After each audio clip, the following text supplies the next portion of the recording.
Dunia pada zaman sekarang ini, hampir semua barang yang dijual baik di toko, di pasar, bahkan juga di mall,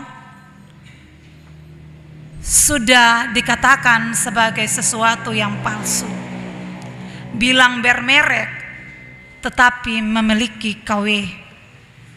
Baik itu sepatu, baik itu baju, tas, bahkan juga aksesoris. Bukan selain itu saja, tetapi apa yang menjadi bahan untuk kita konsumsi dibilang masih awet dan fresh, tetapi sesungguhnya sudah menggunakan bahan-bahan pengawet. Namun bukan saja kebutuhan secara jasmani yang palsu, melainkan zaman sekarang ini juga kebutuhan jasmani rohani juga palsu. Pada masa kini, apalagi menjelang akhir zaman, banyak muncul ajaran-ajaran sesat yang berkembang di sekitar kita yang tentunya bertentangan dengan firman Tuhan dalam Alkitab. Bahkan tidak dapat dipungkiri bahwa pengaruhnya sangat merambat masuk sampai ke dalam persekutuan kekristenan. Tantangan bagi itu ialah semakin sulit untuk membedakan mana yang ajaran yang benar dan mana ajaran yang sesat. Di sisi lain, harus kita akui bahwa pada dasarnya manusia lebih suka sesuatu yang instan. Sesuatu yang dipandang indah dari luar dan didengar enak. Dengan dasar itulah pengajar-pengajar sesat dan kuasa kegelapan mulai beraksi. Pertanyaan bagi kita, apakah gereja harus berdiam diri saja? Apakah kita harus terus saling menyalahkan tentang dogma atau aturan bergereja kita secara teori saja, sementara dalam kenyataan sedang menghadapi persoalan berat tentang ajaran-ajaran sesat yang hampir menyesat kita? Untuk realita dan kenyataan ini, kita dibimbing oleh firman Tuhan kita di saat ini. Jemaat yang dikasihi Yesus Kristus, Yesus memulai kepada murid-muridnya dalam bacaan kita saat ini mengatakan waspadalah, berarti sesuatu berbahaya, berarti harus berhati-hati. Kata ini sesungguhnya memberikan peringatan atau isyarat kepada murid-murid bahwa sudah ada dan akan terjadi dalam persekutuan mereka sesuatu yang berdampak buruk dalam pemberitaan Injil, yakni kehadiran nabi-nabi palsu. Kehadiran mereka memang nanti sangat sulit dibedakan, sebab hampir sama yang asli atau yang benar. Mereka berwajah manis, bersuara merdu, tampak menawan, tetapi ajaran mereka adalah ajaran yang sesat. Mereka mempergunakan penggalan-penggalan firman atau menggunakan nama Tuhan untuk memperkuat ajaran-ajaran mereka.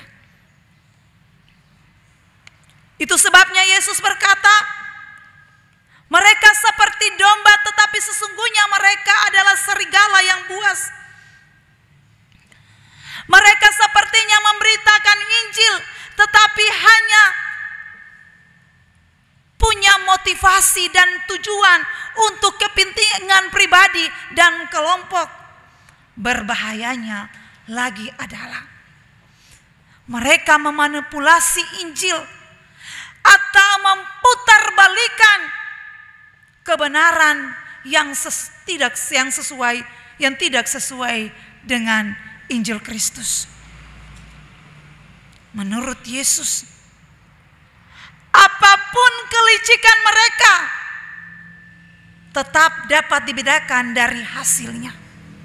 Sebab pohon yang baik pasti akan menghasilkan buah yang baik, dan sebaliknya pohon yang tidak baik akan menghasilkan buah yang tidak baik.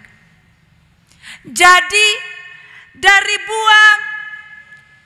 buahnya akan terlihat apa itu ajaran benar atau ajaran sesat.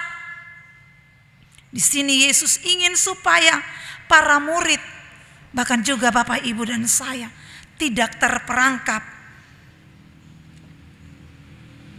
dan bahkan harus mengenal benar-benar ajaran supaya nabi-nabi palsu dimuliakan atau diutamakan. Jemaat yang dikasihi Yesus Kristus, hal penting lainnya yang dapat temukan dalam bacaan ini, Tuhan membuat pemisah atau filter untuk menyaring setiap orang yang layak masuk dalam kerajaan sorga. Penegasan Yesus ini menunjukkan keselamatan dalam kerajaan sorga tidak terletak pada tampilan luar yang indah. Orang yang terlihat rajin beribadah, suka bernyanyi rohani, mengucapkan nama Tuhan,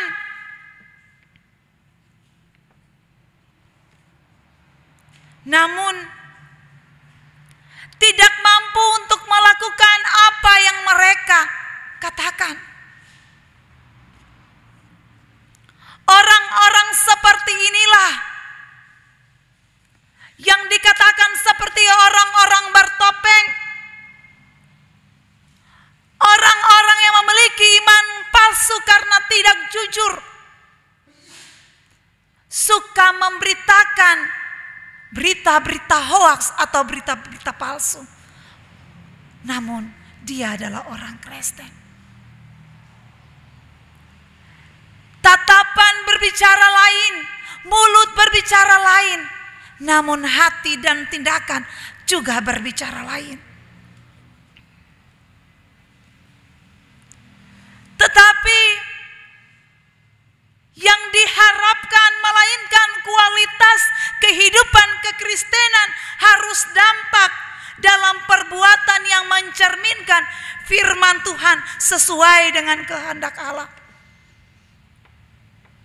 Jadi jauh lebih penting, bahkan itu yang menjadi jaminan Bapak, Ibu, dan saya masuk kerajaan sorga, yaitu melakukan apa yang kita ucapkan,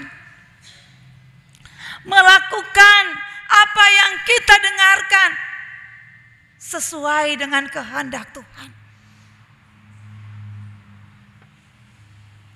Karena sesungguhnya saya ingat Ahok berpidato bahwa rakyat tidak membutuhkan janji, melainkan rakyat membutuhkan bukti.